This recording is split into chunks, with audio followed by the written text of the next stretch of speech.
नमस्कार, जय हिंद दोस्तों। एक बार फिर से आपके सामने मैं हिंदी पेडागोगी के लेकर कुछ महत्वपूर्ण प्रश्नों को लेकर आपके सामने उपस्थित हुआ हूं।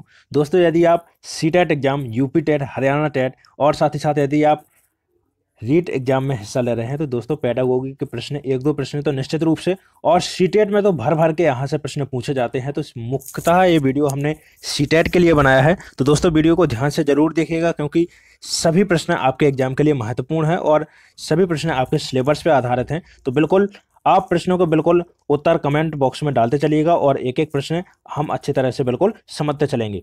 तो चलिए सबसे पहला प्रश्न देखते हैं। सबसे पहला प्रश्न कह रहा है हमारा, कह रहा है कि भाषा शिक्षण के संदर्भ में निम्नलिखित में से कौन सी पाठ्य पुस्तकों की उपयोगिता है। पाठ्य पुस्तकों की क्या है, उपयोगिता है। ऑप्शन ए है ज्ञान प्राप्ति के लिए पुस्तकें सर्वसुलभ और मितव्ययी साधन है। ऑप्शन बी है पुस्तकें अर्जित ज्ञान का स्थानीयकरण है। ऑप्शन सी है छात्र व शिक्षक दोनों को ही पुस्तकों के माध्यम से पाठ्यक्रम का क्या होता है, ज्ञान रहता है। या फिर डी उपरोक्त सभी। तो देखिए आपको बिल्कुल देखिए ये पेडागोगी से संबंधित प्रश्न है और पेडागोगी में क्या होता है कि इसमें आपको सभी विकल्प सही लगेंगे, लेकिन जो सबसे ज्यादा उत्तम विकल्प होता है, सबसे ज्यादा बिल्कुल सबसे ज्यादा परफेक्ट विकल्प होता है, उसी को हमें क्या है चयन करना होता है, तभी हमारा आंसर क्या होता है, राइट होता है। तो देखिए भाषा शिक्षण के संबंध में पूछ रहा है कि निम्न में से कौन सी पाठ्य पुस्तकों की उपयोगिता के बारे में सही कथन का आपको चुनाव करना है। तो देखिए पहला ही ऑप्शन ए बिल्कुल राइट आंसर हो जाएगा।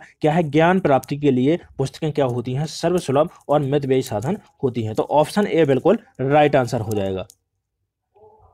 चलिए अब बढ़ते हैं अगले प्रश्न की ओर। दूसरा प्रश्न है, कह रहा है देखिए काफी लेंदी प्रश्न होते हैं, इसके लंबे प्रश्न होते हैं जो स्क्रीन पर क्या है अच्छी तरह से सेट नहीं हो पाते हैं। देखिए बिल्कुल दूसरे प्रश्न का कमेंट कीजिएगा, इसका राइट आंसर क्या होगा। पेडागोगी का दूसरा प्रश्न ये रहा, बताइए। कह रहा है कि भाषा शिक्षण के संदर्भ में निम्नलिखित में से कौन सी पाठ्य पुस्तकों की उपयोगिता है। ऑप्शन है पाठ्य पुस्तकें शिक्षक का मार्गदर्शन करती हैं। ऑप्शन बी है पुस्तकें ज्ञान प्राप्ति का क्या है, सशक्त साधन है। पुस्तकों के सहारे व्यक्ति बिना गुरु के भी अपना ज्ञान अर्जन क्या है, कर सकता है। ऑप्शन सी है पुस्तकें मौलिक चिंतन की सशक्त पृष्ठभूमि तैयार करती हैं। और ऑप्शन डी है उपरोक्त सभी। तो देखिए एक एक विकल्प को बिल्कुल अच्छी तरह से हम समझते चलेंगे। सबसे पहला ऑप्शन यह कह रहा है कि पाठ्य पुस्तकें जो पुस्तकें होती हैं वो क्या है, शिक्षक का मार्गदर्शन करती हैं। बिल्कुल शिक्षक को पुस्तकों से यह ज्ञान प्राप्त होता है, देखिए कि किस प्रकार से बच्चे को हमें पढ़ाना है, बच्चे को क्या चाहिए उसके जीवन के लिए, उसकी कक्षा के लिए, उसको क्या पढ़ाना है, उसका लेवल क्या है, एक पुस्तकें क्या है मार्गदर्शन देने को शिक्षक का काम करती हैं।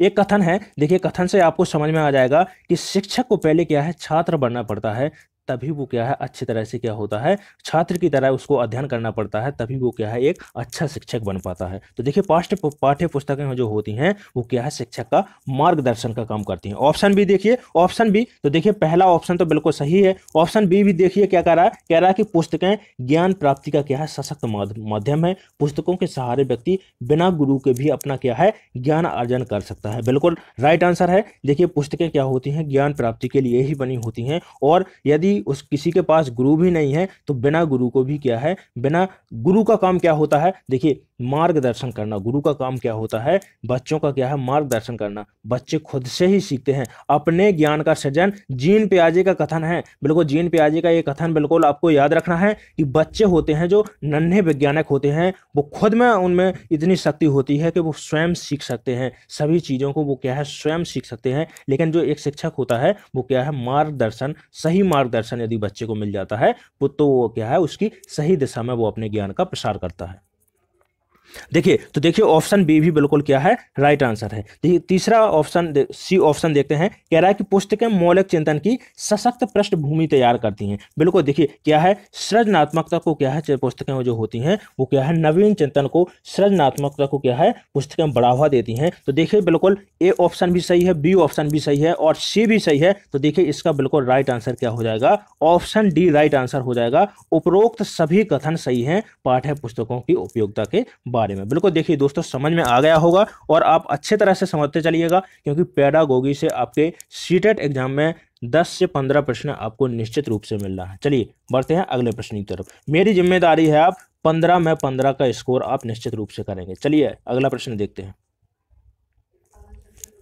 नेक्स्ट प्रश्न है, कह रहा है कि भाषा की पाठ्य पुस्तकों में ऐसे पाठ रखे जाएं।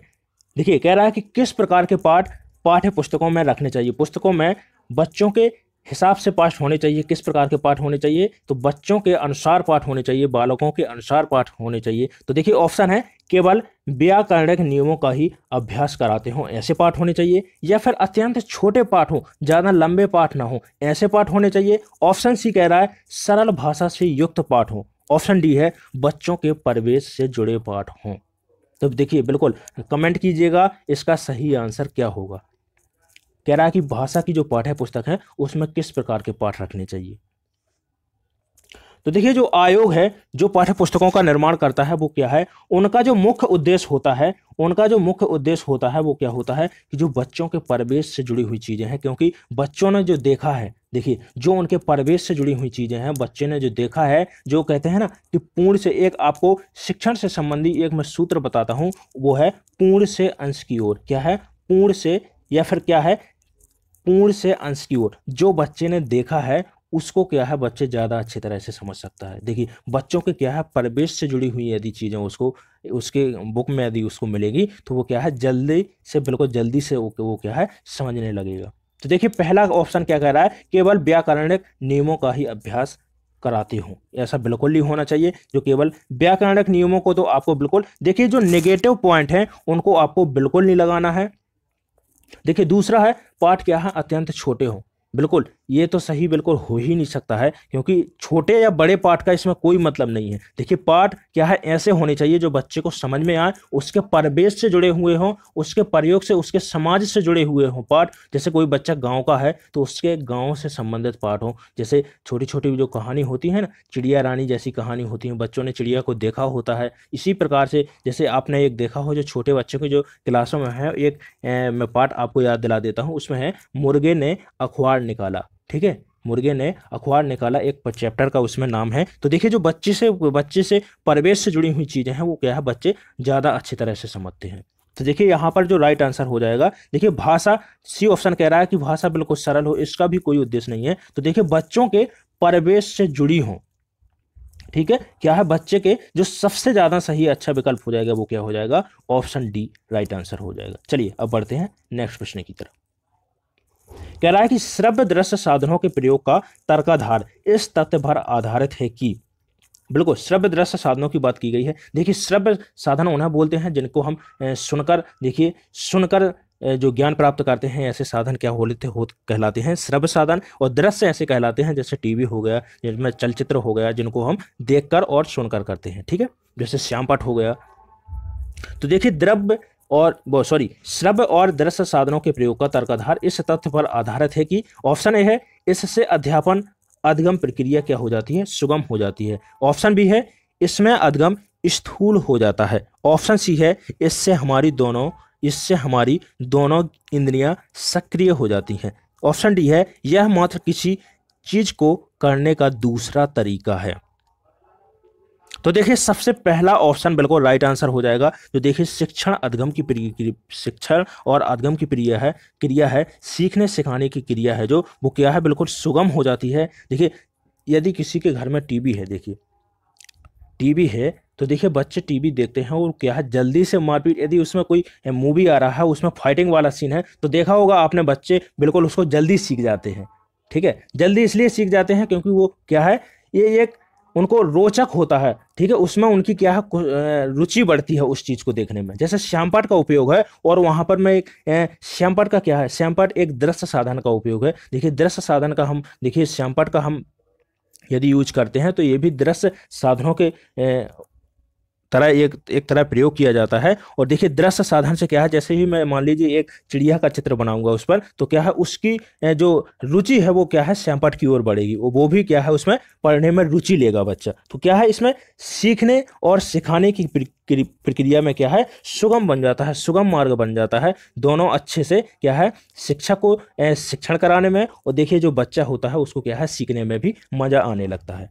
तो बिल्कुल पहला ऑप्शन राइट आंसर हो जाएगा, ऑप्शन ए क्या हो जाएगा राइट आंसर हो जाएगा। चलिए अब बढ़ते हैं अगले प्रश्न की तरफ। नेक्स्ट प्रश्न है, कह रहा है कि दृश्य श्रव्य सामग्री कैसी नहीं होनी चाहिए? बिल्कुल नहीं पर गौर कीजिएगा। पहला ऑप्शन है जो शिक्षण के उद्देश्य की प्राप्ति में सहायता दे, ऐसी नहीं होनी चाहिए। या फिर ऑप्शन बी है सुंदर तथा आकर्षक हो, ऐसी नहीं होनी चाहिए। ऑप्शन सी है बालक को विचलित करने वाली हो, या फिर ऐसी नहीं होनी चाहिए। ऑप्शन डी है बालकों की रुचि को बढ़ाने वाली हो। तो बिल्कुल इसका सही कथन का आपको चयन करना है कि सही इसका विकल्प क्या हो जाएगा। कह रहा है कि दृश्य श्रव्य सामग्री जो होती हैं, देखिए वो सामग्री कैसी नहीं होनी चाहिए। तो देखिए सबसे पहला ऑप्शन, ऑप्शन ए देखते हैं। कहता है कि जो शिक्षण के उद्देश्य की प्राप्ति में सहायता दे, जो बालक को हमको सिखाना है, यदि वो बालक सीख जाता है तो क्या है, शिक्षण के उद्देश्य की प्राप्ति हो जाती है। तो देखिए ऐसी सामग्री नहीं होनी चाहिए, क्या होनी चाहिए? तो बिल्कुल ऑप्शन ए क्या है, राइट आंसर हो जाएगा। राइट आंसर हो जाएगा, मतलब ये सही है, ठीक है। लेकिन हमको यहाँ पर देखिए जो गलत ढूंढना है, आपको याद रखना है, नहीं होनी चाहिए, ठीक है। सुंदर और आकर्षक, बिल्कुल ये भी होनी चाहिए, तो ये भी सही है। कह रहा है कि बालक को विचलित करने वाली होनी चाहिए, यही नेगेटिव पॉइंट है। तो देखिए जो हमारा राइट आंसर हो जाएगा वो क्या हो जाएगा, ऑप्शन सी बिल्कुल राइट आंसर हो जाएगा। जो श्रव्य दृश्य सामग्री है वो कैसी नहीं होनी चाहिए, बालक को भ्रमित करने वाली नहीं होनी चाहिए, जिससे बालक क्या है उन चीजों को समझ ना सके, ऐसी सामग्री उसके सामने प्रस्तुत नहीं करनी चाहिए। तो ऑप्शन सी बिल्कुल क्या है, राइट आंसर हो जाएगा। चलिए अगला प्रश्न देखते हैं। कहता है कि पाठ्यचर्या सहगामी क्रियाएं जैसे गीत हो गया, संवाद हो गया, अंत्याक्षरी हो गया, भाषण हो गया, वाद विवाद आदि किस चीज में सहायक हैं? भाषा और साहित्य को समझने में सहायक हैं, या फिर अधिक अंक प्राप्त करने में सहायक हैं। ऑप्शन सी है समय व श्रम की बचत करने में सहायक हैं। ऑप्शन डी है शिक्षक के कार्यभार को कम करने में सहायक है। तो देखिए जो पाठ्यचर्या जो सहगामी क्रियाएं हैं, बिल्कुल इसके बिना तो देखिए बच्चा सीखने में असमर्थ ही रहेगा। यदि बच्चे को ज़्यादा अच्छी तरह से सिखाना है तो उसके साथ में क्या है, अंत्याक्षरी, गीत, वाद विवाद, संवाद, खेल, सभी प्रकार की जो सहगामी क्रियाएं हैं वो क्या होनी चाहिए, स्कूल में होती रहनी चाहिए। जिससे क्या होता है, बच्चा भाषा और साहित्य में क्या है उसके प्रति रुचि और लगाव पैदा हो जाता है, जिससे क्या है वो अच्छी तरह से समझ सकता है। तो देखिए पहला ही ऑप्शन ए क्या है, राइट आंसर हो जाएगा। क्या है, भाषा को और साहित्य को समझने में उसको क्या है, मदद मिलती है। चलिए अगला प्रश्न देखते हैं। कह रहा है कि शिक्षण सहायक सामग्री ऑप्शन ए है ज्ञान को स्थायित्व प्रदान करते हैं। ऑप्शन बी है शिक्षण शैली में रोचकता उत्पन्न करते हैं। ऑप्शन सी है भाषा संबंधी कठिनाइयों को दूर करते हैं। ऑप्शन डी है उपरोक्त सभी। तो देखिए जो शिक्षण सहायक सामग्री है, देखिए शिक्षण सहायक सामग्री है जो, देखिए जैसे ब्लैक बोर्ड हो गया, डस्टर हो गया, जितने भी जो मानचित्र हो गया, चार्ट हो गया, फिल्म स्टिक हो गए, प्रोजेक्टर हो गया, ओवरहेड प्रोजेक्टर हो गया, समाचार पत्रिकाएं हो गई, छोटे छोटे जो बच्चों को पढ़ने के लिए जो चंपू किताबें आती हैं वो हो गई, वो क्या है शिक्षण सहायक सामग्री के अंतर्गत आती है। और देखिए जो शिक्षण सहायक सामग्री है वो क्या है, शिक्षण को रुचि बनाने के लिए ताकि वो क्या है बिल्कुल अच्छा बनाने के लिए, ताकि बच्चे की क्या है उस टॉपिक के प्रति जो हम पढ़ा रहे हैं उसके प्रति क्या है वो रुचि ले सके और अच्छी तरह से चीज़ों को समझ सके। तो देखिए शिक्षण सहायक सामग्री से क्या होता है, ज्ञान को क्या होता है स्थायित्व प्रदान करते हैं। क्या है, ज्ञान अच्छी तरह से जो स्थायी ज्ञान है बच्चे को वो क्या है मिल जाता है। बच्चे चीज़ों को भूलते नहीं हैं, उनको स्थायी रूप से बिल्कुल हर चीज़ें, जैसे मान लीजिए मैं कंचे का यूज़ कर रहा हूँ, मैं बता रहा हूँ गोलियों के माध्यम से बच्चों को समझा रहा हूँ, तो देखिए ये शिक्षण सहायक सामग्री के अंतर आ जाएगी। और देखिए जो कंचे हैं मैं गोलियों से बता रहा हूं उसको कि ये एक है, इसके बाद ये देखिए दो गोलियां हैं। तो ऐसे में बच्चे क्या है मूर्त रूप से समझने लगते हैं और उनके दिमाग में चीजें बिल्कुल अच्छे तरह से बैठ जाती हैं, तो वो कभी भूलते नहीं हैं। इसलिए कह रहा है कि ज्ञान को क्या है स्थायित्व प्रदान हो जाता है। दूसरा है शिक्षण शैली में रोचकता उत्पन्न करते हैं। जो शिक्षण शैली है, शिक्षक का पढ़ाने का तरीका क्या है, पढ़ाने का तरीका बिल्कुल अच्छा लगता है, उसको पढ़ाने में भी मजा आता है, जिससे क्या है बच्चे अच्छी तरह से सीखने लगते हैं। ऑप्शन सी है भाषा संबंधी जितनी भी कठिनाइयां हैं वो क्या है दूर हो जाती हैं और बच्चे अच्छी तरह से पढ़ाई में क्या है मन लगाकर उसको समझते हैं और क्या है उसमें रुचि उत्पन्न हो जाती है उसमें। तो देखिए ऑप्शन डी बिल्कुल राइट आंसर हो जाएगा। ऑप्शन डी राइट आंसर हो जाएगा। शिक्षण सहायक सामग्री क्या है, सभी उपरोक्त सभी बिल्कुल राइट आंसर हो जाएगा। चलिए अब बढ़ते हैं अगले प्रश्न की ओर। कह रहा है कि पाठ्य पुस्तक भाषा शिक्षण में मुख्यतः क्या सहायता करती हैं। जो पाठ्य पुस्तक होती है वो भाषा शिक्षण में, भाषा को सीखने में मुख्यतः क्या रोल निभाती हैं, क्या सहायता करती हैं। तो पहला ऑप्शन है व्याकरण नियम कंठस्थ कराती हैं। ऑप्शन बी है भाषा की विभिन्न छटाएं प्रस्तुत करती हैं। ऑप्शन सी है बच्चों का आकलन करती है, बच्चों को विभिन्न पर्वों की जानकारी देती हैं। तो देखिए जो पाठ्य पुस्तकें हैं वो क्या है, थोड़ा सा मुझे यहाँ पर मिस्टेक समझ में आ रही है प्रश्न में। देखिए जो भाषा की पाठ्य पुस्तकें हैं, जो पाठ्य पुस्तकें हैं वो भाषा शिक्षण में क्या है मुख्यतः सहायता करती हैं। वो क्या है व्याकरण नियम कंठस्थ कराती हैं। ये तो बिल्कुल सही नहीं है। देखिए एक एक को हम समझते चलते हैं। बच्चों को क्या है विभिन्न चीज़ों की क्या है जानकारी देती हैं। यहाँ पर पर्वों नहीं, यहाँ पर विभिन्न चीज़ों की क्या है जानकारी देती हैं। बच्चों का आकलन करती हैं, ये भी राइट आंसर नहीं है। भाषा की विभिन्न छटाएं प्रस्तुत करती हैं, ये भी सही नहीं है। तो क्या है बच्चों को विभिन्न चीज़ों की क्या है जानकारी उपलब्ध कराती हैं। तो ऑप्शन डी बिल्कुल राइट आंसर हो जाएगा। चलिए बढ़ते हैं अगले प्रश्न की तरफ। कह रहा है कि भाषा की पाठ्य पुस्तकों के लिए पाठों का चयन करते समय क्या सर्वाधिक महत्वपूर्ण है। बिल्कुल देखिए जब आयोग के द्वारा क्या है पुस्तकों का जो निर्माण किया जाता है उसके लिए पाठों का चयन करते समय सबसे ज्यादा महत्वपूर्ण क्या है। ऑप्शन ए है पाठों की संख्या, ऑप्शन बी है प्रसिद्ध लेखकों की रचनाएं, ऑप्शन सी है ऐसे पाठ जो बच्चों के संवेदना लोक के साथी बन सकें, ऑप्शन डी है ऐसे पाठ जो अलंकारिक भाषा से युक्त हों, युक्त हों। तो देखिए जो पाठ्य पुस्तकें हैं उनकी जो उनका चयन करते समय किस चीज पर सर्वाधिक बल देना चाहिए। तो देखिए ऑप्शन सी बिल्कुल राइट आंसर हो जाएगा। ऐसे पाठ जो क्या है बच्चों के संवेदना लोक के क्या है साथी बन सकें। देखिए ऐसे पाठ होने चाहिए जो उनके बच्चों के परिवेश से जुड़े हुए हों। ऐसे पाठों का बिल्कुल चयन कर वो क्या है पाठों उसमें पुस्तक में रखने चाहिए। महत्वपूर्ण कविताएं रखनी चाहिए जो बच्चों को क्या है पढ़ने में उनको मजा आए। बच्चों में रोचक चित्र होने चाहिए, किताबों में क्या है रोचक चित्र होने चाहिए ताकि वो क्या है अच्छी तरह से चीज़ों को समझ सकें। और बच्चे क्या है ज़्यादातर चित्र देखने में ही रुचि लेते हैं। इसलिए पुस्तक है जो वो क्या है पाठों का चयन करते समय सर्वाधिक महत्वपूर्ण है। एक तो पाठों को देखिए बच्चों को समझने में मदद करते हो, ऐसे पाठ हो। देखिए पुस्तक रंगीन होनी चाहिए, ऐसे नहीं है कि ब्लैक एंड व्हाइट रख दिया बिल्कुल बच्चे का उसको देखने में ही मन नहीं लग रहा, तो ऐसे नहीं होनी चाहिए। ठीक है, चलिए अगले प्रश्न की ओर बढ़ते हैं। अगला प्रश्न है कह रहा है कि श्रव्य शिक्षण सहायक सामग्री का साधन नहीं है। बिल्कुल बताना है। देखिए कौन सा श्रव्य शिक्षण सहायक सामग्री का क्या है साधन नहीं है। ऑप्शन ए है रेडियो नहीं है, ऑप्शन बी भ्रमण, option C telephone, option D क्या है ग्रामोफोन। तो देखिए जो रेडियो है वो क्या है श्रव्य शिक्षण सामग्री है, टेलीफोन भी श्रव्य शिक्षण सामग्री है, ग्रामोफोन भी श्रव्य शिक्षण सामग्री है। लेकिन जो भ्रमण है वो क्या है पाठ्यचर्या। देखिए पाठ्यचर्या मैंने आपको बताया था, देखिए मैं वहीं पर आपको लेके चलता हूं। जो पाठ्यचर्या मैंने बताया था,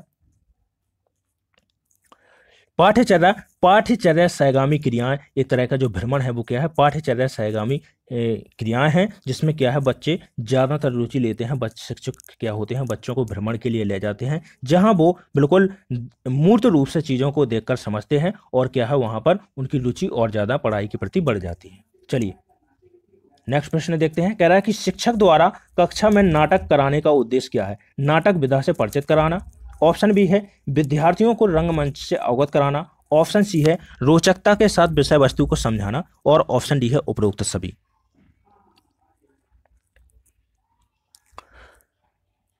तो देखिए जो सबसे अच्छा मैंने कहा है कि देखिए सबसे अच्छा बिल्कुल देखिए नाटक विधा से तो बिल्कुल परिचित कराना है ही है, लेकिन जो सबसे ज़्यादा सही आंसर हो जाएगा रोचकता के साथ विषय वस्तु को समझाना। देखिए विषय इसका विद्यार्थियों को रंगमंच से अवगत कराना ये भी इसका उद्देश्य नहीं है, लेकिन जो सबसे ज़्यादा जरूरी है वो क्या है रोचकता के साथ में क्या है विषय वस्तु को समझाना। तो ऑप्शन सी राइट आंसर हो जाएगा। चलिए अब बढ़ते हैं अगले प्रश्न की तरफ।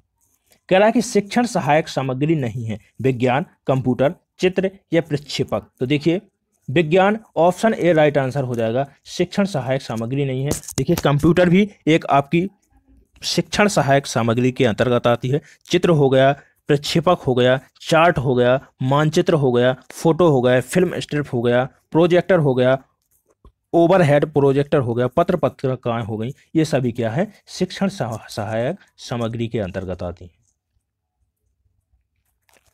अगला प्रश्न है, कह रहा है कि कक्षा 4 में भाषा की अध्यापका विद्यार्थियों को पढ़ाते समय चलचित्रों का क्या है उपयोग करती है। इसके पीछे का उसका उद्देश्य बताना है क्या है। ऑप्शन ए है विद्यार्थियों के समझ तथ्यों को रोचकता के साथ प्रस्तुत करना। ऑप्शन बी है विद्यार्थियों को चलचित्र दिखाना। ऑप्शन सी है विद्यार्थियों को चलचित्र के विषय में बताना। या फिर डी उपयुक्त सभी। देखिए बिल्कुल सीटेट में यदि आप प्रश्न को आप अच्छे तरह से रीड यदि करना जान गए, ठीक है, यदि आप अच्छे तरह से प्रश्नों को आपने समझ लिया है तो आपका आंसर कभी भी गलत नहीं हो सकता है। तो देखिए कह रहा है कि कक्षा 4 में भाषा की अध्यापिका विद्यार्थियों को पढ़ाते समय चलचित्रों का उपयोग करती है। इसके पीछे का उद्देश्य क्या है। तो देखिए क्या उद्देश्य होगा, क्या चलचित्र दिखाना। भाई सबके घर में टीवी लगा होगा, चलचित्रों का उसमें कोई वो नहीं है, ठीक है। विद्यार्थियों को इसका लगा होगा, देखता है, कार्टून देखता है बच्चा, ठीक है, पर वो पढ़ाई से संबंधित यदि आप कार्टून दिखाओगे तो वो देखने के लिए तैयार नहीं होगा, ठीक है। उसका खेल में मजा आता है, जो बच्चा होता है ना उसको खेल में मजा आता है, ठीक है। तो जो ऐसी कार्टून होंगे जो उसको क्या है, लेकिन जो एक अध्यापिका के बारे में, शिक्षिका के बारे में कह रहा है कि शिक्षिका का उद्देश्य क्या है चलचित्रों को दिखाने के पीछे। तो देखिए विद्यार्थियों की समझ तथ्यों को रोचकता के साथ प्रस्तुत करना, ताकि क्या है उसकी रुचि बढ़े, बच्चों को क्या है सीखने के प्रति रुचि बढ़े। इसलिए क्या है अध्यापिका विद्यार्थियों को पढ़ाते समय क्या है चलचित्रों का उपयोग कर रही है। तो देखिए ऑप्शन ए बिल्कुल राइट आंसर हो जाएगा। चलिए अगला प्रश्न देखते हैं। नेक्स्ट प्रश्न है, कह रहा है कि भाषा की पाठ्य पुस्तक में सबसे महत्वपूर्ण पक्ष बताना है आपको। ऑप्शन है आकर्षक चित्र होने चाहिए। ऑप्शन बी है पाठों का उद्देश्यपूर्ण चयन होनी चाहिए। ऑप्शन सी है अभ्यासों की बहुलता होनी चाहिए। ऑप्शन डी कागज की गुणवत्ता होनी चाहिए। तो देखिए सभी नेगेटिव पॉइंट मैं आपको छांटकर बता देता हूं, तो सही आंसर जो छिपा हुआ है वो अपने आप ही बाहर आ जाएगा। देखिए कह रहा है आकर्षक चित्र होने चाहिए, पर बिल्कुल सबसे महत्वपूर्ण पूछा है हमसे। देखिए सबसे महत्वपूर्ण पूछा है, यहाँ पर कई आंसर सही हो सकते हैं, पर देखिए सबसे महत्वपूर्ण जो सबसे ज्यादा अच्छा है उस विकल्प को आपका चयन करना है। देखिए इसके बाद कह रहा है अभ्यासों की बहुलता होनी चाहिए। नहीं, ऐसा कुछ जरूरी नहीं है कि अभ्यासों की बहुलता हो। कागज की गुणवत्ता होनी चाहिए। जरूरी है कि कागज अच्छी गुणवत्ता का होना चाहिए, पर जरूरी नहीं है, ठीक है, बिल्कुल सबसे ज्यादा इंपॉर्टेंट नहीं है। तो क्या है ऑप्शन बी राइट आंसर हो जाएगा। क्या है पाठों का उद्देश्यपूर्ण चयन होना चाहिए, बच्चों के हिसाब से होना चाहिए। ऐसा नहीं है कि बच्चा पढ़ रहा है कक्षा 3 में और कक्षा 7 की उसको पुस्तक के जो पाठ हैं उसके उस लेवल का बना दिया है, ठीक है। तो चयन इस प्रकार का होने चाहिए, बच्चों के मानसिक स्तर को ध्यान में रख के होने चाहिए, बच्चों की विभिन्नता को ध्यान में, जो उसके मानसिक स्तर है कि कक्षा 3 के बच्चों के लिए किस प्रकार की हमको सामग्री जुटानी होगी, किताब में किस प्रकार के पाठों का चयन करना होगा, ये सभी उस पुस्तक में होनी चाहिए। पुस्तक क्या है रंगीन होनी चाहिए, ताकि बच्चे क्या है उसको देखने में उनको क्या है रुचिपूर्ण तरीके से उसमें हर चीज़ों को समझ सकें। चलिए अगला प्रश्न देखते हैं। नेक्स्ट प्रश्न है, कह रहा है कि शिक्षण सहायक सामग्री के लाभ क्या है। ऑप्शन है इससे पाठ अधिक सरल, रोचक और मनोरंजक बन जाता है। ऑप्शन बी है इससे प्रयोग से बालकों में पाठ के प्रति रुचि का विकास होता है। ऑप्शन सी है इससे प्रयोग में शिक्षण में कुशलता आती है। ऑप्शन डी है उपयुक्त सभी। तो देखिए शिक्षण सहायक सामग्री का बिल्कुल जो राइट आंसर हो जाएगा वो क्या है ऑप्शन डी बिल्कुल राइट आंसर हो जाएगा। इससे क्या है पाठ अधिक सरल, रोचक और मनोरंजक बन जाता है। इससे क्या है प्रयोग से बालकों के पाठ के प्रति रुचि का विकास होता है। ऑप्शन सी है देखिए इससे प्रयोग में शिक्षण में कुशलता आती है। तो ऑप्शन सी, बी और ए देखिए तीनों सही है, तो ऑप्शन डी बिल्कुल राइट आंसर हो जाएगा। चलिए अब बढ़ते हैं नेक्स्ट प्रश्न की तरफ। दोस्तों सभी प्रश्न हमने देखिए कंप्लीट कर लिए हैं, और देखिए सीटेट के लिए बिल्कुल हमने सीटेट को ध्यान में रखकर ये सभी प्रश्न बनाए हुए थे। दोस्तों यदि आपको वीडियो अच्छा लगा हो तो प्लीज़ चैनल को सब्सक्राइब जरूर कर लीजिएगा और अपने दोस्तों में शेयर कर दीजिएगा, क्योंकि सभी प्रश्न महत्वपूर्ण और आपके सिलेबस पर आधारित थे। दोस्तों आपसे एक ही रिक्वेस्ट मेरी, दोस्तों अच्छा लगा हो तो प्लीज़ चैनल को सब्सक्राइब कीजिएगा और दोस्तों में अपने शेयर कर दीजिएगा, ताकि सभी दोस्त मिलकर देखिए मेरा भी भला कर सकें और आपका भी भला हो सके। ठीक है, इतना ही बात कहूँगा। चलिए इसके बाद मिलते हैं अगले वीडियो में, तब तक के लिए धन्यवाद।